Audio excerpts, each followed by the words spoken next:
Did you catch it too, the way the building felt heavier? Like the air over the bay picked up a pulse. Like somebody quietly slid a new lock onto the fourth quarter door and only the guys in blue and gold have the key? Why did a routine scrimmage suddenly sound like a message? Why did the veterans linger after drills? Why did the staff huddle longer at midcourt? And why did Steph lead the floor with that tiny grin he wears when he knows something you don't? If the last 2 seasons have been a tug-of-war between genius and chaos, why did today feel like the rope finally snapped toward our side? And tell me, when you watched the clips from those closed-door runs, didn't you feel your chest tighten the second a certain number turned and parked himself on the nail like he owned the real estate? Here's what I'll give you right now without spoiling it yet. We're going to dissect the one pivot that can harden the Warriors from fun to frightening, how this team intends to close games, which roles compress around Steph, how Draymond's brain gets to play offense and defense simultaneously, what the kids need to do to keep minutes in a grown man rotation, and why foul math, elbow touches, and pace control are going to matter as much as spacing. We'll talk about defensive meanness at the point of attack, the psychology of mid-range power in playoff time, and the rotations that turn a 6-0 run into a 10-2 gut punch at the end of quarters. We'll separate what's fact from what's educated conjecture. And when the reveal lands, it's not going to feel like a rumor, it's going to feel like a plan you already started to see with your own eyes. Quick one, family, you're watching Warriors News Fan Report. If you breathe blue and gold the way we do, hit subscribe and ride with us. We talk like fans, think like scouts, and keep the standard high every single day. So let's lay the groundwork. Golden State's identity has always been a balanced beam between art and violence. The art is the ball movement, the split-cut ballet, the way gravity turns a screen into a lie. The violence is the defense at the point of attack, the elbows you feel when you drive, the hands that live in your dribble, like you brought a thief to a wallet store. When both sides show up, you watch opponents wilt by the middle of the third.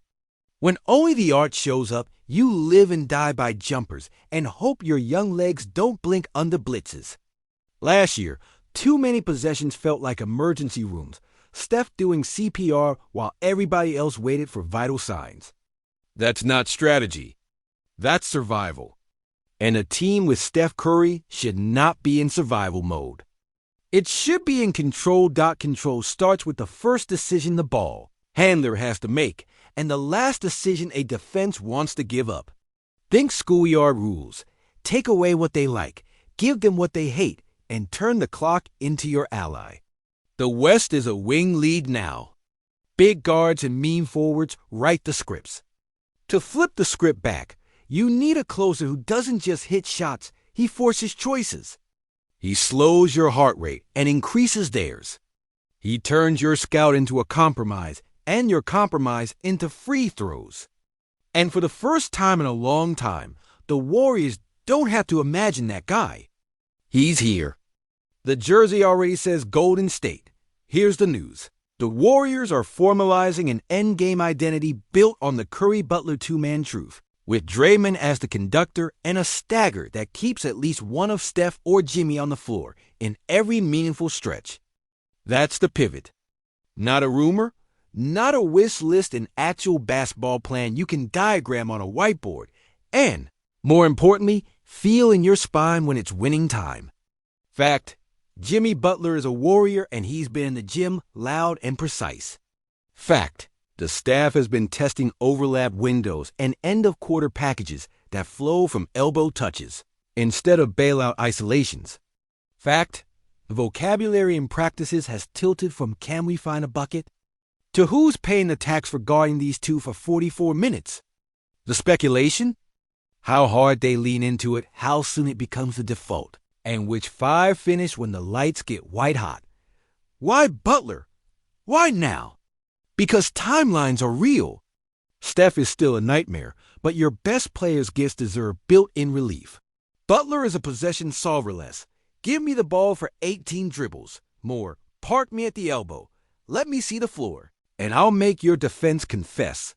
Put him at the nail. while Steph lifts off a decoy screen, and watch the weak side defender fight his own feet.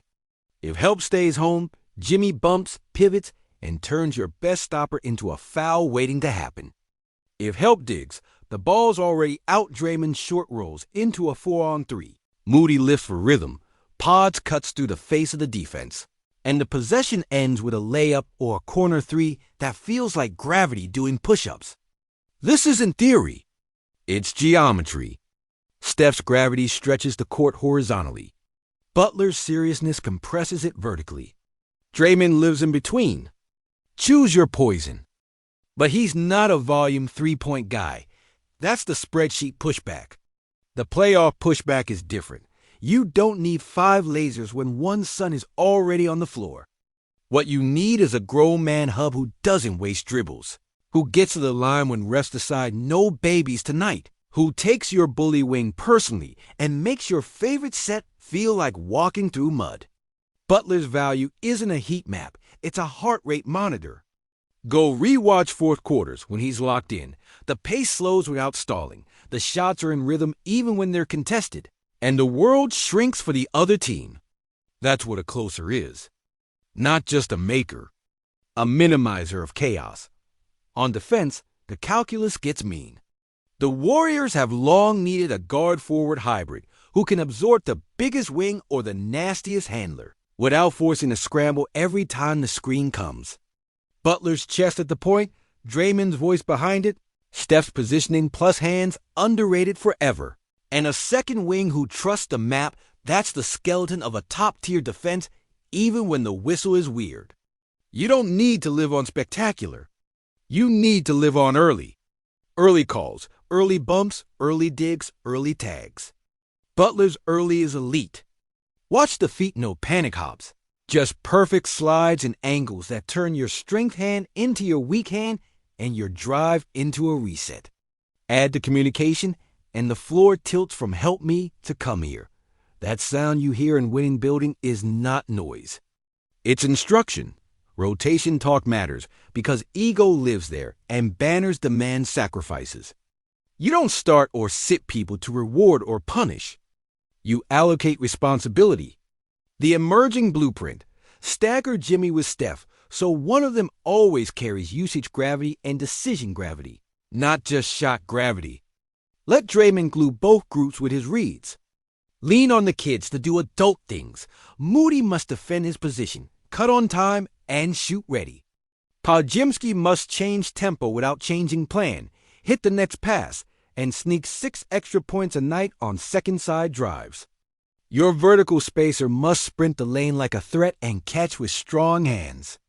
Your spacing wing must live with catch-and-shoot discipline and cut behind ball watches. The payoff is consistency, no more 5-minute droughts that burn timeouts and confidence.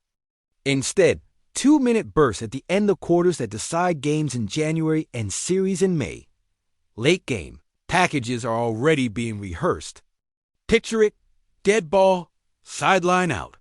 Steph starts weak side corner. Butler catches at the nail. Draymond ghost screens and diveys. The strong side shooter fakes a pin in, then slips baseline. If the defense top locks Steph, Butler turns shoulder to chest into 2 free throws. If they switch the ghost, Draymond short rolls to a 12-footer or a touch pass to the dunker spot. If they crowd Butler with a second defender, the split is on and a corner 3 becomes a layup. The point isn't the exact option. It's the certainty that you're in action with 2 closers who see the same pictures. That cuts turnovers. That buys whistle respect. That steals possessions. Championship teams don't just get stops and shots. They get the correct stops and the correct shots on schedule. Health is the honest asterisk. Butler plays through contact and time, and that style collects bruises the way great safeties collect tackles. You manage minutes, not moments. You budget back-to-backs, not fourth quarters.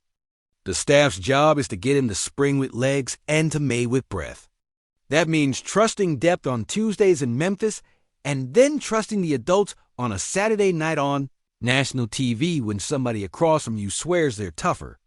It also means holding the young guys to the standard. Physical screens, sharp tags, rebound responsibility, and zero fake hustle. Playoff basketball is a paying contest disguised as a chess match. The Warriors just added a piece that loves both. Now, let's separate candles from flashlights. What's lighting the room and what's us pointing beams? What's fact? Butler is here, engaged, loud in the right way. Steph is healthy and mean in the quiet way he's always been. Draymond remains the operating system. The staff has tested stagger, and crunch time looks with Butler as an elbow hub and movement humming around it. The language in the building is about pace control, free throw rate, and late game clarity. What speculation? How quickly this becomes the default closing script? Which partner lives in the closing five depending on matchup? How many minutes the young core can keep when the calendar says grown-ups only? And whether the team will live with a few awkward regular season possessions in exchange for playoff certainty. Our read is that the answers lean towards sooner. Whoever guards and shoots, earn them. And yes, thick questions always circle back to Steph. Will this clip his wings? No, if anything, it spreads them. Think of Butler as a runway, not a ceiling. The Curry Green two-man game remains undefeated at bending a defense. The Curry-Butler packages give you an entirely different choke point for defenses who switch everything and live to deny threes. Curry off the ball is a horror movie. Curry on the ball with a stationary threat at the nail is a courtroom cross-examination. The defense can't survive both for 4 quarters without fouling, conceding layups, or giving up shots to rhythm shooters who don't need a dribble to hurt you. That's the math, not just true shooting percentage, but true comfort percentage. Let's talk intangible fit, because chemistry isn't a garnish, it's the meal. Butler's reputation is simple, demanding, good. So is the standard in this building. Steph's leadership is surgical ruthlessness wrapped in kindness. Butler's is blunt truth wrapped in sweat. Draymond will translate both. If you treat accountability like incense, it smells good and changes nothing.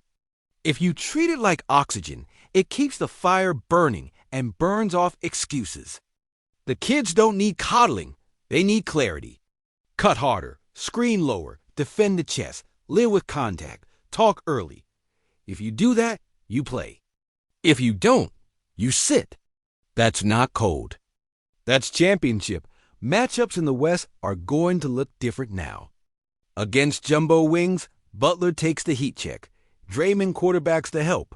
Steph plays angles, and the second wing owns the corner. Against guard-heavy squads, Jimmy starts on the handle. Draymond toggles between level of the screen and free safety, and Steph stalks passing lanes. The common thread is you're no longer gambling your back line on every first action. You're herding offense into places it doesn't like and turning shot clocks into enemies. Add the whistle pressure Butler's free throw gravity plus Steph's eternal fear factor, and you stack fouls on their best players while yours stay out of reach. The fourth quarter then becomes a negotiation on your terms. The offense between. The first 5 minutes and the last 5 can remain art push pace when it's there. Run the motion menu, drown teams in cuts and flares. The difference is psychological. Everybody knows where the ball goes when the world shrinks, and everybody knows what their job is when it gets there. You cannot overstate the relief of role stability. Shooters shoot better when they can predict their touches. Defenders rotate faster when they trust the back line. Bigs run harder when they know the reward isn't random. That's how a team feels inevitable before it proves it on paper. So where do I land? My opinion, this is the right evolution at the right time. You don't turn your back on the thing that made you special. You reinforce it with a closing style that travels into hostile gyms. The Curry-Butler two-man truth gives Golden State a way to win nights when the three isn't singing, when the whistle is fussy, when the legs are heavy, and when the other coach's clipboard is bleeding from drawing the same coverage for the 5th time. It also gives the kids a map. Do the simple, strong things, and the game will reward you. Will there be ugly possessions in November while the pattern's set? Sure. Will there be games where somebody on the internet says, too much mid-range? Absolutely. Ignore it. The point of the regular season is to choose your problems. The Warriors just chose the right ones, and the line between fact and speculation? Fact. Butler is a Warrior and the building is already moving like it. Speculation. Exactly how deep this identity goes by Christmas. I think we'll know earlier than that because clarity leaves footprint scorelines that look the same, late game possessions that feel the same, and a body language that says we're fine, even down 4 with 90 seconds left. That's not arrogance. That's memory. That's culture turning back into habit. So breathe. Smile a little when you picture it. Fourth quarter, one possession game, ball checked in. Steph floats weak side to stretch the floor like taffy. Jimmy plants at the nail. Draymond ghosts. The defense freezes between two bad choices. Whistle and one. Roar that feels like thunder in a tunnel. That's the sound of control coming back to the Bay. That's the plan. That's the pivot. And from where I'm sitting, it's exactly the kind of seriousness this team has owed itself for a while. My call. Ride it. Lean into it. Let the league discover again what inevitability feels like when Golden State decides it.